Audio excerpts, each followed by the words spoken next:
नमस्कार, ये है बीबीसी राजस्थान। आपका स्वागत है बांसवाड़ा पत्रिका के खास बुलेटिन में। मैं आपके साथ भव्या जैन। आज के मुख्य समाचार के बारे में बात करेंगे, लेकिन मुख्य समाचार के पहले एक नजर सुर्खियों पर। खाई में गिरी ट्रक, चालक बाल बाल बचा। राष्ट्रपति द्रौपदी मुर्मू द्वारा मानगढ़ धाम पर शहीदों को श्रद्धांजलि।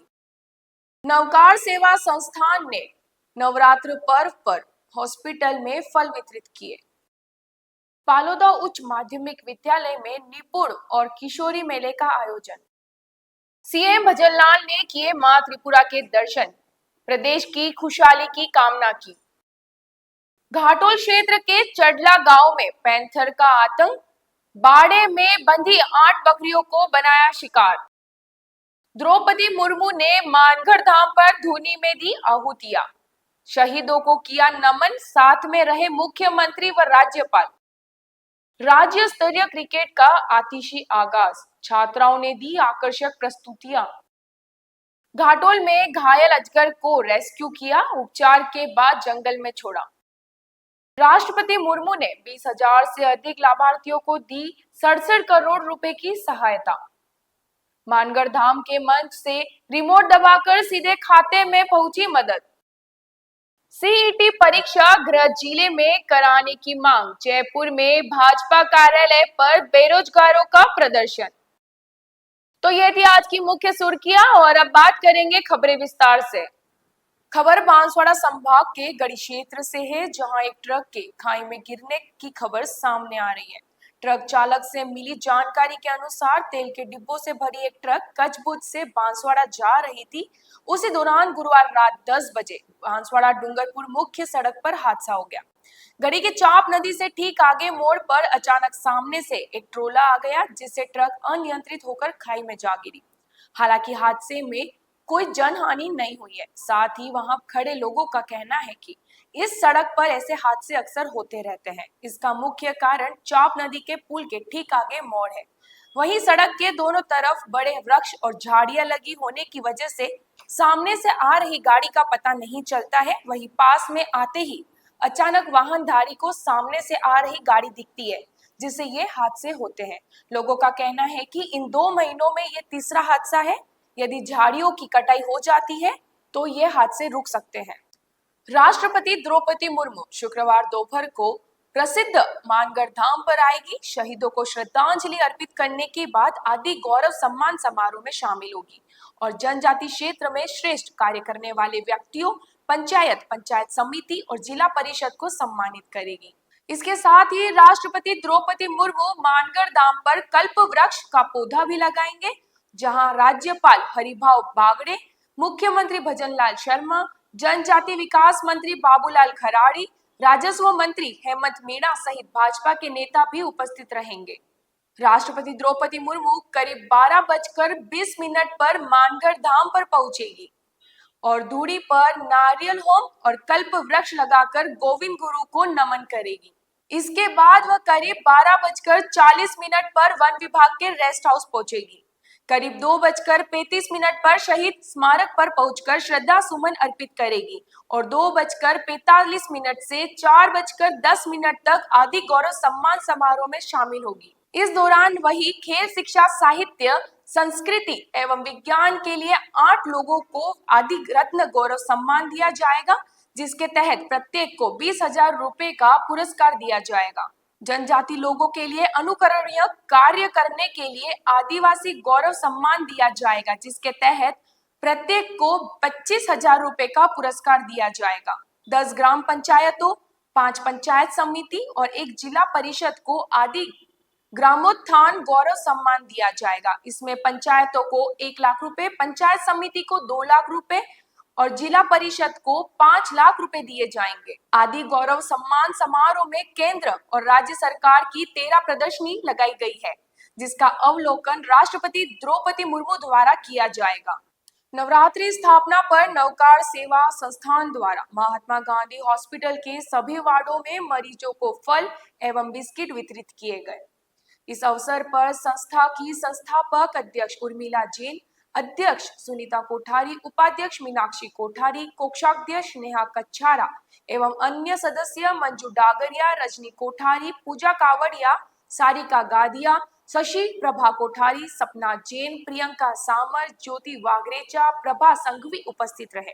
पालोदा के राजकीय उच्च माध्यमिक विद्यालय में निपुण मेले एवं किशोर किशोरी मेले का आयोजन किया गया। इस मेले की खासियत यह रही कि विद्यालय में पढ़ने वाली बेटियों के द्वारा विद्यालय में ही अपने हाथों से पकौड़ी, समोसे, खमण, पॉपकॉर्न आदि व्यंजन बनाए तथा इन्हें मेले के दौरान निरीक्षण के लिए स्टॉल पर सजा कर रखा गया। इसके अलावा विद्यालय में पढ़ने वाले बच्चों के द्वारा विभिन्न प्रकार के मॉडल, चार्ट, मिट्टी के बर्तन, मिट्टी के खिलौने तथा मिट्टी की गणेश प्रतिमा भी बनाई गई। प्रधानाचार्य हितेश सुथार ने बताया कि senior school, Mahatma Gandhi school तथा इंदिरा कॉलोनी प्राथमिक विद्यालय में पढ़ने वाले कक्षा 1 से 3 के बच्चों के द्वारा कविता, कहानी एवं नाटक का मंचन भी किया गया। निपुण मेले एवं किशोरी मेले को लेकर पीईईओ क्षेत्र के विभिन्न विद्यालयों से आए बच्चों में खासा उत्साह देखा गया तथा बच्चे पूरी एकाग्रता के साथ मेले में अपने अपने कौशल को निखारते नजर आए। बच्चों के द्वारा मानव तंत्र, पाचन तंत्र, श्वसन तंत्र, ऑर्गेनिक खेती, सौर ऊर्जा, वाटर हार्वेस्टिंग, ट्रैफिक सिस्टम एवं गणितीय तथा विज्ञान के मॉडल बनाकर प्रदर्शित किए। पालोदा सीनियर स्कूल में आयोजित निपुण मेले में प्रधानाचार्य हितेश सुथार के अलावा उप प्राचार्य थावरचंद चरपोटा, राकेश महवाई, कल्पेश द्विवेदी, नितिन द्विवेदी, शंकर लाल त्रिवेदी, विजय यादव, अश्विन पंचोली, अशोक त्रिवेदी, संजय रावल, हार्दिक उपाध्याय, हरीश मकवाना, जयराज सिंह, नितेश आमेडा, दिनेश पंचोली, नागेंद्र सिंह, हरिकृष्ण पाटीदार, स्नेहलता जैन, मोहिता जैन, हेमलता जैन, कोमल जोशी आदि के द्वारा बच्चों को मार्गदर्शन दिया गया। राजस्थान के मुख्यमंत्री भजनलाल शर्मा ने शुक्रवार को त्रिपुरा सुंदरी मंदिर में दर्शन किए व प्रदेश की खुशहाली की कामना की। सीएम भजनलाल मानगढ़ धाम पर राष्ट्रपति द्रौपदी मुर्मू के सानिध्य में हो रहे कार्यक्रम में शरीक होने बांसवाड़ा पहुंचे। सुबह मुख्यमंत्री का लवासा अधिकारियों और जिले के बड़े नेताओं के साथ त्रिपुरा सुंदरी मंदिर पहुंचा, जहां सीएम भजनलाल ने माता के दर्शन के बाद पूजा अर्चना की। मंदिर के पुरोहित निकुंज मोहन ने विधि विधान से पूजन संपन्न करवाया। सीएम भजनलाल करीब 15 मिनट तक माता के दरबार में रुके और प्रदेश की खुशहाली की कामना को लेकर पूजा अर्चना की। अब बांसवाड़ा में भी पैंथर ने आतंक मचाना शुरू कर दिया है। शुक्रवार को सूचना मिली कि वनखंड जगमेर जोगीमाल में बाड़े में बंधी 6 बकरियों को पैंथर ने शिकार बना लिया। दरअसल चडला निवासी रूपलाल पिता लाल शंकर कटारा के बाड़े में बंधी 6 बकरियों और 2 बकरों पर पैंथर ने हमला कर दिया। नाका अमरथून वनपाल मणिलाल रावत एवं वन रक्षक सुरेंद्र सिंह चौहान मौके पर पहुंचे। बाड़े में 6 बकरियां एवं 2 बकरे मृत पाए गए और बाड़े के बाहर पैंथर के पग मार्क भी मिले। ग्रामीणों से पता चला कि रूपलाल पिता लाल शंकर का परिवार नवरात्रि में रात्रि जागरण कार्यक्रम में घर से 1 किलोमीटर दूर गया था। सुबह 4 बजे घर आकर देखा तो बाड़े में बंधे हुए बकरे और बकरियां मृत मिले। इन पर उन्होंने वन विभाग को सूचना दी। वन अधिकारियों के अनुसार रात 12 और 2 बजे के बीच पैंथर ने हमला किया होगा। वनपाल मणिलाल रावत ने बताया कि वास्तविक स्थिति पोस्टमार्टम रिपोर्ट आने के बाद ही स्पष्ट हो पाएगी। राष्ट्रपति द्रौपदी मुर्मू शुक्रवार को आदि गौरव सम्मान कार्यक्रम के लिए राजस्थान के जलियांवाला बाग मानगढ़ धाम पहुंची। यहाँ हेलीपैड पर राज्यपाल हरिभाऊ बागड़े व मुख्यमंत्री भजनलाल शर्मा ने उनकी अगवानी की। इसके बाद द्रौपदी मुर्मू काफिले के साथ सीधे मानगढ़ धाम के शहीदों की श्रद्धांजलि देने के लिए पहुंची। यहाँ उन्होंने शहीद स्मारक पर पुष्पांजलि अर्पित की और गोविंद गुरु की धुनी पर घी की आहुतियां दी। इसके साथ ही वहां लगी प्रदर्शनी और गोविंद गुरु के अनुयायी भक्तों द्वारा गाए जा रहे भजनों का निरीक्षण भी किया। बाद में वे सीधे सभा स्थल पहुंची। इससे पूर्व कार्यक्रम में पहुंचे उदयपुर के सांसद मन्नालाल रावत ने कार्यक्रम की जानकारी देते हुए राष्ट्रपति के मानगढ़ धाम आने को बहुत बड़ा सम्मान बताया। दूसरी ओर बांसवाड़ा डूंगरपुर सांसद व बाप पार्टी के नेता राजकुमार रोत द्वारा आदिवासियों को हिंदू न बताए जाने के मामले में उन्होंने कहा कि बाप पार्टी केवल आदिवासियों को बरगला रही है। राजनीतिक स्वार्थ और वोट पाने के लालच में सनातन संस्कृति को नुकसान पहुंचाया जा रहा है। जब आदिवासी महिला राष्ट्रपति के लिए वोट देने की बारी आई थी, तब यह लोग कहां छुप गए थे? और अब आदिवासी हितों की बात करते हैं। ऐतिहासिक पल है, आदि गौरव सम्मान समारोह है। वे विभूतियाँ जो समाज में अलग अलग क्षेत्रों में काम करती हैं, सामाजिक जीवन में बहुत ही उत्कृष्ट काम करती हैं, उनको लेकर आज सम्मान समारोह का आयोजन है। जनजातीय क्षेत्रीय विकास विभाग को राजस्थान के मुख्यमंत्री माननीय भजनलाल जी शर्मा साहब को बधाई देते हैं, धन्यवाद देते हैं कि इतना अच्छा कार्यक्रम यहाँ आयोजित किया। ये भी महत्वपूर्ण है कि ये वो पावन जगह है जहाँ राष्ट्रीय चेतना का स्वर जनजातियों के रूप में, भक्तों के रूप में, संत गोविंद गिरि जी महाराज के रूप में यहाँ प्रकट हुआ था। और आज से लगभग 111 साल पहले यहाँ घटना हुई है और प्रेरित करती है ये पावन जगह। और हम आगे ये भी आग्रह करेंगे भारत सरकार से, राजस्थान सरकार से, ये इतना पावन स्थान है तो यहाँ कोई ना कोई एक बड़ा विकास का काम होना चाहिए, राष्ट्रीय स्मारक तक जाना चाहिए, ताकि सभी की भावना जुड़ी हुई है। राष्ट्रपति महोदय आ रहे हैं, एक लंबे समय से एक मांग है कि मांगड़ धाम को राष्ट्रीय शहीद स्मारक से, क्या लगता है? बहुत ऐतिहासिक है। 1 नवंबर 2022 को जब माननीय प्रधानमंत्री जी यहाँ पधारे थे तो प्रधानमंत्री जी ने बहुत स्पष्ट संकेत दिए थे कि हाँ, इस दिशा में लगातार आगे बढ़ना है। 4 राज्यों को कहा था, राजस्थान, गुजरात, मध्य प्रदेश और महाराष्ट्र को, कि आप मिलकर कुछ काम करें। मुझे लगता है उन्होंने बहुत बड़ा संदेश दिया है और संस्कृति मंत्रालय भारत सरकार ने लगातार यहाँ अध्ययन किया है। शिवगंगा मिशन झाबुआ ने यहाँ पर लगातार अभियान किए हैं। राष्ट्रीय अनुसूचित जनजाति आयोग के माननीय अध्यक्ष हर्ष चौहान जी का यहाँ लगातार प्रवास हुआ है। तो ये सारी जो चीज़ें हैं वो आगे बढ़ रही हैं और आज का दिन बहुत ही ऐतिहासिक है। माननीय राष्ट्रपति महोदया पधार रही हैं तो मन में सभी के भाव है। हम गांव से मिलते हुए आ रहे हैं लोगों से, सभी का ये मन में भाव है कि कोई ना कोई एक बड़ी घोषणा, बड़ी बात होनी चाहिए। वैसे ही माननीय राष्ट्रपति महोदया का यहाँ पधारना अपने आप में एक बड़ी ऐतिहासिक घटना है। और ये जनजाति समाज को, जनजाति समाज के नायकों को, संत गोविंद गिरि जी महाराज को और यहाँ मध्य प्रदेश, राजस्थान और गुजरात के जो सकल राष्ट्रीय भाव है उसको ताकत देने वाली घटना है, ऐसा मैं कहूँगा। देखिए, एक भ्रम है और लगता है किसी एक प्रेरणा से चल रहे हैं। वो प्रेरणा क्या है, ये उनके सोशल मीडिया कंटेंट से, और जब वो कुछ बोलते हैं उसे थोड़ा संकेत मिलता है। वो कहीं पर भी क्षेत्र का विकास नहीं चाहते। अगर वो ऐसा चाहते, जनजातियों का विकास चाहते, तो माननीय द्रौपदी मुर्मू जी को जब नरेंद्र भाई मोदी ने राष्ट्रपति का उम्मीदवार बनाया तो उनको वोट देना चाहिए था, उनको वोट देने का अधिकार था। लेकिन उस दिन वोट नहीं दिया। वो एक तो इनका जो विधायक था राजकुमार, वो तो वो 84 में अपने क्षेत्र में गुदड़ी ओढ़ के सोया हुआ था। वो दूसरा जो विधायक था किसी और को दे के आया। तो ये कहीं पर भी जनजातियों को देना नहीं चाहते। एक और अभी सुप्रीम कोर्ट का एक कोटे में कोटा का एक निर्णय आया है, उसका भी ये विरोध कर रहे हैं, भारत बंद का आह्वान कर रहे हैं। तो उसे लगता है कि भीलों का विकास के लिए इनके पास कोई योजना नहीं है। ये तो केवल अपना एक कोई बाहरी एजेंडा आया हुआ है, उसको लेकर आगे बढ़ना चाहते हैं, ऐसा लगता है। राज्य स्तरीय क्रिकेट का आतिशी आगाज, छात्राओं ने दी आकर्षक प्रस्तुतियां। निदेशालय से प्रतिनियुक्त पर्यवेक्षक विनोद नीनामा, उप जिला शिक्षा अधिकारी शारीरिक शिक्षा बाबूलाल माली ने भी विचार व्यक्त किए। विद्यालय के छात्र छात्राओं ने आकर्षक सांस्कृतिक प्रस्तुतियां दी। संचालन विनोद पानेरी, मंजू वर्मा व हितेश जोशी ने संयुक्त रूप से किया। आभार उप प्राचार्य अनीता शर्मा ने व्यक्त किया। दूसरी ओर उद्घाटन मैच रातीतलाई, डूंगरपुर व भरोड के बीच नूतन खेल मैदान पर करवाया गया। इसमें भरोड ने पहले खेलते हुए 1 विकेट पर 92 रन बनाए। डूंगरपुर ने 2 विकेट के नुकसान पर 93 रन बनाकर मैच जीता। दूसरे मैच में राजसमंद की टीम नहीं आने पर भरतपुर को वॉकओवर दिया गया। लियो मैदान पर खेले गए मैच में जयपुर ग्रामीण ने पहले खेलते हुए 2 विकेट पर 124 रन बनाए। इसके जवाब में जालोर टीम 55 रन पर सिमट गई। इसी तरह एमएसबी मैदान पर पहले मैच में झालावाड़ टीम के नहीं आने पर बाड़मेर को विजेता घोषित किया गया। दूसरे मैच में केकड़ी व धौलपुर के बीच प्रस्तावित मैच में केकड़ी को वॉकओवर दिया गया। हरिदेव जोशी खेल स्टेडियम ठीकरिया में बीकानेर और दौसा के बीच मैच खेला गया।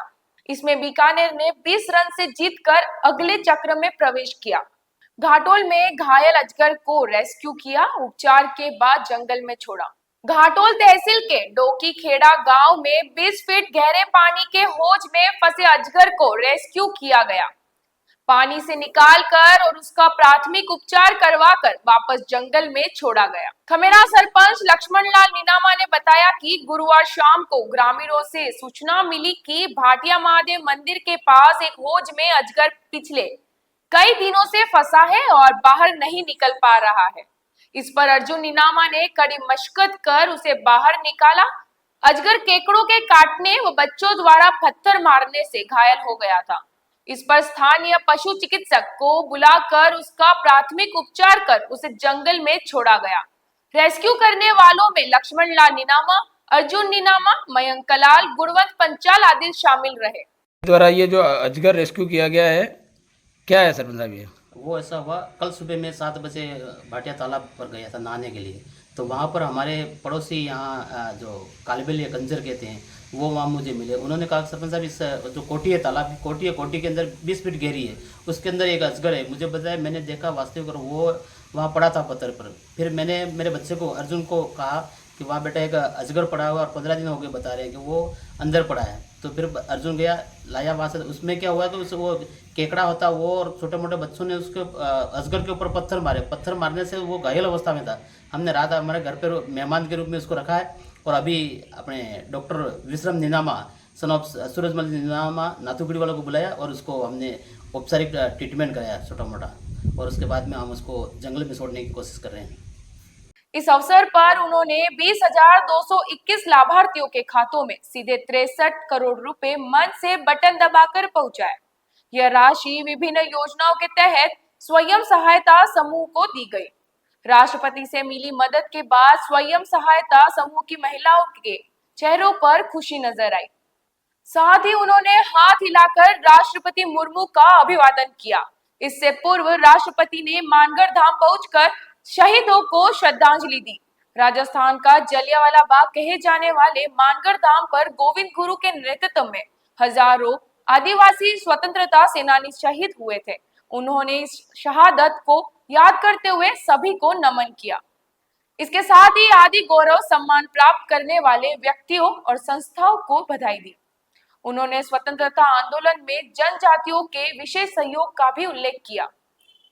राष्ट्रपति ने कहा कि आज जनजाति क्षेत्र से बड़ी संख्या में खिलाड़ी और प्रतिभाएं राष्ट्रीय और राज्य अंतरराष्ट्रीय स्तर पर निखर कर सामने आ रही है।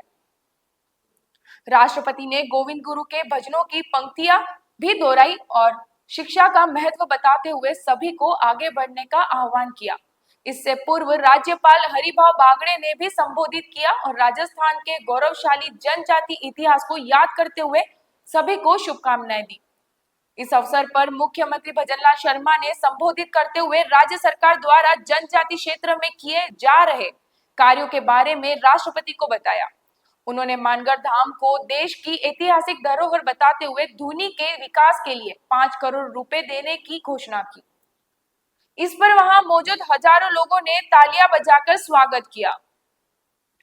इस अवसर पर मंच पर टीएडी मंत्री बाबूलाल खराड़ी और राजस्व मंत्री हेमंत मीना भी मौजूद रहे। राज्य सरकार द्वारा पहली बार इस तरह का आयोजन किया गया है। इस पर जनजाति क्षेत्र के विधायकों कैलाश मीणा व उदयपुर ग्रामीण के विधायक फूल सिंह मीणा ने भी आभार जताया। इससे पूर्व राष्ट्रपति का मानगढ़ धाम आने पर भाजपा जिला इकाई द्वारा भी स्वागत किया गया। पूर्व मंत्री महेंद्रजीत सिंह मालविया, भाजपा जिला अध्यक्ष लाभचंद पटेल सहित जिला पदाधिकारी और कार्यकर्ताओं ने राष्ट्रपति का स्वागत किया। उनके स्वागत में जगह जगह स्वागत द्वार भी लगाए गए। सभा के लिए राजस्थान, मध्य प्रदेश और गुजरात से आदिवासी समाज के लोग अपनी परंपरागत वेशभूषा के साथ ढोल ताशा बजाते हुए और लोकगीत गाते हुए पहुंचे। यह नजारा देखते ही बनता था। सीईटी परीक्षा गृह जिले में कराने की मांग। जयपुर में भाजपा कार्यालय पर बेरोजगारों का प्रदर्शन। आगामी सीईटी सीनियर स्तर सहित अन्य भर्तियों में परीक्षा गृह जिले संभाग स्तर पर ही करवाने की मांग को लेकर बांसवाड़ा के आक्रोशित युवाओं ने जयपुर भाजपा प्रदेश कार्यालय पर प्रदर्शन किया। साथ ही कर्मचारी चयन बोर्ड कार्यालय जाकर भी आक्रोश जताया। संगठन के अध्यक्ष हनुमान व टीएसपी नेतृत्वकर्ता गुरमीत चरपोटा के नेतृत्व में भाजपा सरकार और बोर्ड के नाम ज्ञापन भी दिया। जयपुर बीजेपी मुख्यालय पर टीएसपी क्षेत्र के बेरोजगारों ने बोर्ड चेयरमैन और सरकार पर सवाल उठाते हुए कहा कि बांसवाड़ा संभाग बनने के बाद बेरोजगारों युवाओं द्वारा बार बार प्रदर्शन करके गृह जिले में सेंटर देने की मांग की थी, पर बोर्ड ने टालते हुए युवाओं को गृह संभाग छोड़कर 200 से 600 किलोमीटर दूर परीक्षा केंद्र दिए। बसों की उचित व्यवस्था नहीं होने से युवा बाइक लेकर जाने को मजबूर है। सीईटी स्नातक के परीक्षा में प्रदेश भर के 6 युवक युवतियां की सड़क हादसे में मौत हो गई। इसकी जिम्मेदारी लेकर मृतक के परिवारों को आर्थिक मदद करनी चाहिए। आगामी सीईटी सीनियर सेकेंडरी की परीक्षा में प्रशासन को अभी से रणनीति बनाकर गृह जिले बांसवाड़ा संभाग में ही सेंटर देने के लिए इंतजाम करना चाहिए और रोडवेज बसों की संख्या बढ़ाई जानी चाहिए। टीएसपी क्षेत्र से प्रदर्शन में बड़ी संख्या में बेरोजगार युवा मौजूद रहे। तो ये थी आज की मुख्य खबरें और ऐसी ही अपडेट के लिए देखते रहिए बीबीसी राजस्थान।